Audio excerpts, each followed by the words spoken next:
Well, I am going to vent right now because my husband and I had an argument. It was a pretty big one.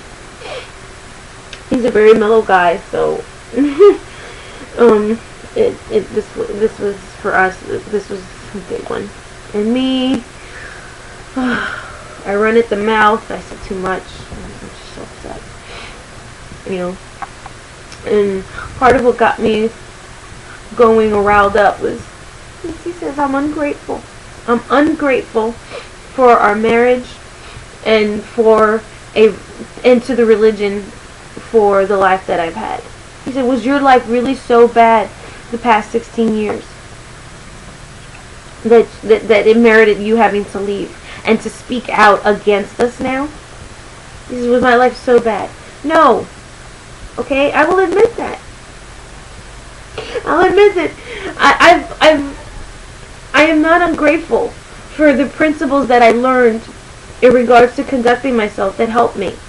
You know, I was drinking and drugging, living it up as a teenager. I had issues, and I had an obsession with Jim Morrison, and I figured, you know what, I would drink and drug until I just collapsed and died because I was afraid of life. I felt like I was a nothing. I had no meaning. And I was only 16. And I started to study the Bible with Jehovah's Witnesses. You know, since I was a kid, I'd always have a spiritual need. I always had a spiritual longing. You know, no one else in my home prayed, and I prayed all the time. You know, I always had a desire to do what's right for God. When I realized that my mom, you know, that we weren't really good Catholics, I went back to catechism school to do things right. But I had too many questions, and I asked them, and I voiced my opinions, and I was told by a nun that I asked too many questions, and people who question those who God's given authority go to hell. You know what's funny? That's pretty much what the governing body says. You're going to die at Armageddon. You're horrible because you've questioned our authority. I've had to deal with that twice. 2 different religions. You know, I thought it was the truth. I gave it my everything. My everything. I pioneered. I went to Bethel. I cried over not being able to be in the full-time ministry the way I wanted to be. It hurt me. When I tried to get out in service and do more and try to have a certain schedule and balance everything I was doing and balance the ministry, and I couldn't do it. I wanted to be like everybody else. I mean, I did. I brought people into the religion. I studied with people. It's more than a lot can say. Okay? But it never felt like it was enough, and I gave it my everything. I mean, I was willing to die upholding the blood issue. You know, it came around with my first daughter, but it wasn't as serious. You know, it was just, you know, you got to sign this because you're going to have a cesarean. And, you know, there's that possibility. But no way. I was not violating Jehovah's laws. And then with my son, my blood count, my platelet count was so low. I was suffering from liver damage and kidney damage, and my liver was actually destroying my blood. It was so bad that even putting my IV in was questionable. They thought I may bleed out from putting in my IV or from giving me the anesthetic in my back because it had gotten so bad. But I stuck to it. No blood. I risked leaving my children motherless because I was not going to violate God's law. And they've been dishonest in regards to that, making exceptions quietly. You know, they won't come right out and admit that they were wrong. Cowards? No, I could not stay a witness. I couldn't support hypocrisy. They've gone to bed with the UN. They've caused damage, all kinds of damage to people because of the disfellowshipping arrangement. Damage in the way they handle child molestation cases, physical abuse cases. I could not stay in that religion and be a part of that. The circuit overseer said it was wrong for me to decide, and the coordinator, the congregation coordinator, it's wrong for me to decide not to go out and field service. And I asked why. I said, how can I go out in service? How can I be a hypocrite if I'm doubting, if I'm questioning it? I said, no, I'm gonna back off from service for a while until I can be shown, or I can see whether or not this is the truth, because it is not adding up.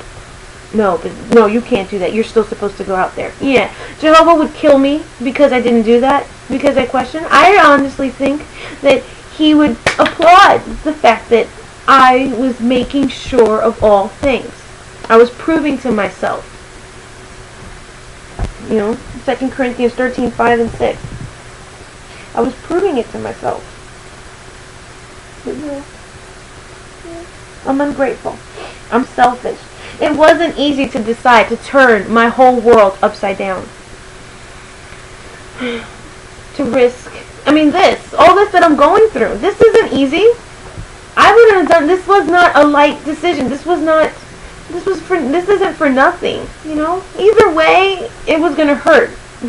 He says, well, look at, if you're in pain, if you're so angry, was it really the right thing to do? Yes, it feels better. Because the tears that I shed now is not the same for when I was in the suffocation from constantly feeling like I was being judged, and that no matter what I did, I still never felt good enough for God. Living that kind of life was not for me, but I continued. How many times did I get really, really depressed and feel alone within the congregation? I did what I could for others. I always gave them my all. And when I needed the support of the congregation, hello, where were they? But you know what? I would not allow myself to think wrongly of them, because people are busy with the ministry. It's the times that we live in. I made excuses, and that was fine. I didn't treat them any differently. When I bounced back and got out of the depression, I still gave everybody my all and did everything for others that I could. But now it makes sense why at times so many people feel lonely within the congregation. It makes sense why so many are left by the wayside, because it's not true. It is not what they say they are. But anyway.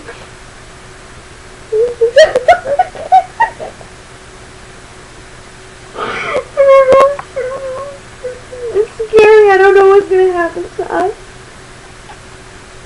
He said he's going to stay with me no matter what. But I said to him, well, if the governing body decides that anyone married to someone who is an apostate, they must divorce them. You should divorce them out of loyalty to Jehovah. Is he going to leave me? He couldn't answer me. He couldn't give me an answer. I told him, I'll tell you what, I want to make this marriage work. I want to make our marriage work. But if my children end up getting baptized, and either they choose to leave later, or they get disfellowshipped, and he shuns them, I will shun him. I'm walking out the door. I'm not going to let him do that to my kids. It does cause damage to people. And even that, when I brought that up, psychological damage that can be caused to a person because of shunning.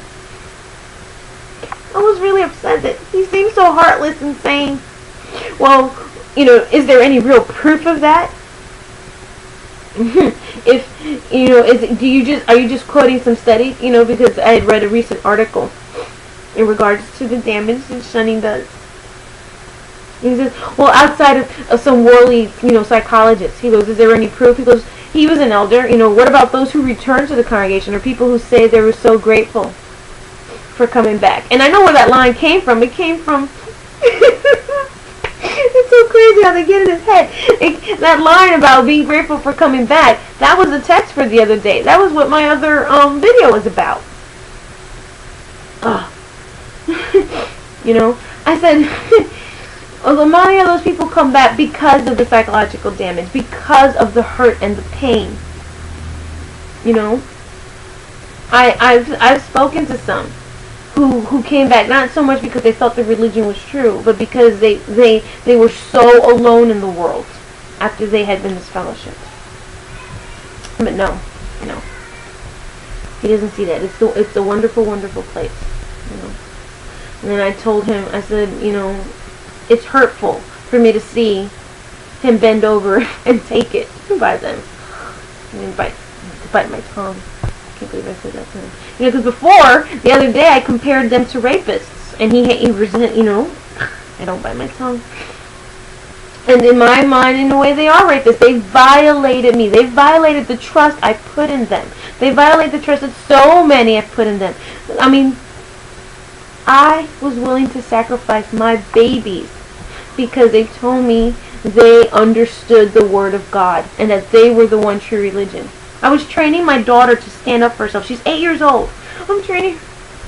I couldn't stay. I'm not ungrateful. I'm not selfish. I'm just passionate about what's right. That's all. When I thought it was Jehovah's Witnesses, I was passionate to learn that it's not what it is. It's not what they say it is. With that same passion that I gave them, I now want to use towards being of help to somebody else and to making it known. I'm not the best. My zeal sometimes gets in the way of me clearly presenting things at times with him, especially with him, because I love him and I'm myself with him. So I don't guard and check my words. I have to train myself to do that with my own husband now because of this religion. Woo! You know what? Fine. I believe in karma. I believe what comes around goes around. That's scriptural. So Jesus condemned the Pharisees.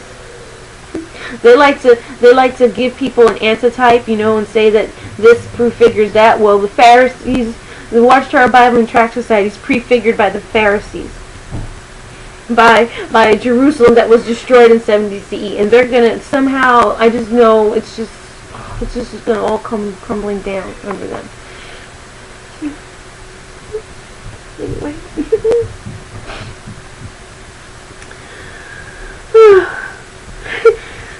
Well, thank you.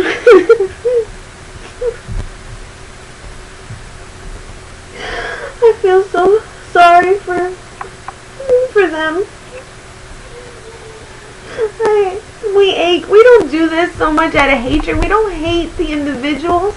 We're all saying our part because we love people also, and we love our family that's still in.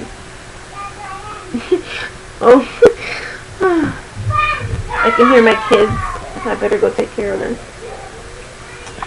Anyway, thanks for letting me vent. And I'll talk to you guys soon.